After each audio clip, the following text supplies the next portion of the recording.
এরপরে বারোক থেকে একটা ড্রেস দেখাবো, এটা কিন্তু লাইট খাদ্দারের মধ্যে থাকবে, ঠিক আছে? বারোকের এই ড্রেসটা লাইট খাদ্দারের মধ্যে থাকবে। কামিজ আর প্যান্ট একসাথে আসো। আচ্ছা, কামিজ আর প্যান্টটা কিন্তু লাইট খাদ্দারের মধ্যে একসাথেই থাকছে। সো আমি ড্রেসটা একবার আপনাদেরকে দেখাচ্ছি।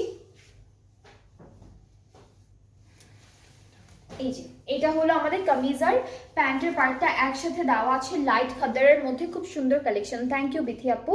এরপরে হচ্ছে এটা আমাদের স্লিভসে যাবে, আর আমরা এই ড্রেসটার সাথে একটা শল দুপাট্টা পাচ্ছি, খুব সুন্দর একটা 3টা কালারের digitally printed light shawl dupatta.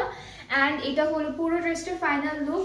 And প্রাইসটা হচ্ছে 4000 টাকা। এটা প্রাইসটা হচ্ছে 4000 টাকা অন সেল প্রাইস, ঠিক আছে? এটার প্রাইস, হ্যাঁ, এটার বিফোর প্রাইস মানে বিফোর সেল এটার প্রাইসটা ছিল 5200 টাকা, এখন কিন্তু 1200 টাকা কমে আসলো। সো আপনারা অনলি 4000 টাকায় এই সুন্দর ড্রেসটা পাচ্ছেন ফ্রম আওয়ার পেজ।